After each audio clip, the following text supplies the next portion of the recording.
जरा सोचिए, आप एक टेंट में चैन से सो रहे हो, चारों तरफ बर्फ की सफेद चादर और तापमान -30 डिग्री। तभी अचानक ऐसा कुछ होता है कि आप घबराकर टेंट को अंदर से फाड़ डालते हैं। जूते पहनना तो दूर, कपड़े तक पहनना भूल जाते हैं और नंगे पैर बर्फ में भागते हैं। और फिर कुछ दिनों बाद आपकी लाश मिलती है, किसी की छाती टूटी हुई, किसी की खोपड़ी फटी और एक की जुबान तक गायब। ना कोई हमला, ना कोई निशान, ना कोई जवाब। क्या ये मर्डर था? कोई गुप्त प्रयोग? या फिर कुछ ऐसा जिसे आज तक इंसान समझ ही नहीं पाया? ये कोई कहानी नहीं, ये हकीकत है। दियातलॉव पास इंसिडेंट एक सच्चा रहस्य। साल था 1959। रूस की ओरल पर्वत श्रृंखला, जहां चारों ओर बर्फ का साम्राज्य और बेजान खामोशी थी। यहीं से शुरू होती है 9 युवा पर्वतारोहियों की एक खतरनाक यात्रा, जिसका नेतृत्व कर रहा था 23 साल का होशियार और अनुभवी युवक इगोर डायटलॉव।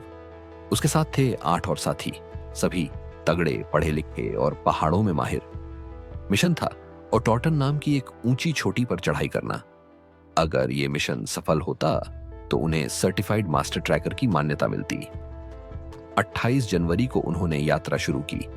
29, 30, 31 सब कुछ प्लान के मुताबिक चल रहा था। लेकिन 1 फरवरी की रात को उन्होंने बर्फ की एक ढलान पर अपना टेंट लगाया। वो ढलान थी खोलात स्याखल, जिसका मतलब है मौत का पहाड़। उस रात कुछ ऐसा हुआ जिसे जानकर आपकी रूह कांप उठेगी। जब ये टीम तय समय पर वापस नहीं लौटी तो उनके घर वालों और दोस्तों ने सेना और रेस्क्यू टीम को सूचित किया। 26 फरवरी 1959 जब सर्च टीम पहाड़ों में पहुंची तो उन्हें सबसे पहले एक टेंट मिला, अंदर से फटा हुआ। टेंट में किसी के भी जूते, जैकेट या हथियार नहीं थे, मानो लोग किसी अनदेखे डर से बिना कुछ पहने बर्फ में नंगे पैर भागे हों। टेंट से कुछ दूरी पर मिली 2 लाशें, बर्फ में जमी हुई, अंडरवियर में, नंगे पैर। थोड़ा और खोजा गया तो 3 और शव मिले, कुछ दूर उस ओर, जैसे वो वापस टेंट की तरफ लौटने की कोशिश कर रहे थे। बाकी के 4 शव 2 महीनों बाद मिले, गहरी बर्फ में दबे हुए। पर इन लाशों की हालत देखकर रेस्क्यू टीम दहल गई। किसी की छाती अंदर से फटी हुई थी, किसी की खोपड़ी टूटी, एक युवती की आंखें और जुबान तक गायब थी। लेकिन सबसे डरावनी बात यह थी, इन शरीरों पर कोई बाहरी चोट का निशान नहीं था। ना कोई कट, ना खून, कुछ भी नहीं। ऐसी चोटें सिर्फ तेज रफ्तार कार एक्सीडेंट या ब्लास्ट से ही आती हैं। सरकारी जांच शुरू हुई, पर उन्होंने कुछ दिनों बाद इसे हाइपोथर्मिया यानी ठंड से मौत बताकर बंद कर दिया। लेकिन कई बातें छुपा ली गईं। कुछ शवों में रेडियोधर्मी पदार्थ पाए गए। रिपोर्ट्स थीं कि उसी रात आसमान में अजीब नारंगी रोशनियां दिख गई थीं। आसपास के स्थानीय लोग उस जगह को शापित मानते थे। उनका कहना था वो पहाड़ इंसानों के लिए नहीं बना। या अब सामने आई कुछ भयानक थ्योरीज।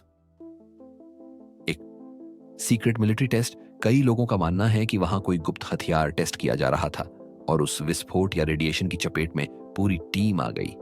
2 alien theory. रात में देखी गई रोशनियां, लाशों की हालत और कोई इंसानी निशान न मिलना। क्या ये सब किसी एलियन इंटरफेरेंस की ओर इशारा नहीं करते? 3 सुपरनैचुरल थ्योरी। स्थानीय मान्यताओं के अनुसार वो इलाका दुष्ट आत्माओं का क्षेत्र है।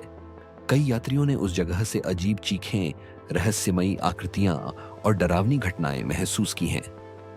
60 साल से भी ज्यादा बीत चुके हैं, पर आज भी डायटलॉव पास का सच किसी ने नहीं जाना।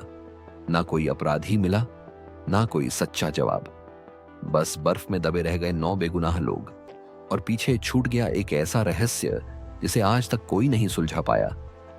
क्या आपको लगता है कोई इंसान खुद टेंट फाड़कर बिना कपड़ों के नंगे पैर बर्फ में भागेगा? क्या आप मानते हैं यह सिर्फ एक हादसा था, या फिर वो रात कुछ और थी जिसे हम समझ ही नहीं सकते? दियातलॉव पास इंसिडेंट एक ऐसा सच है जो सवाल बनकर आज भी जिंदा है।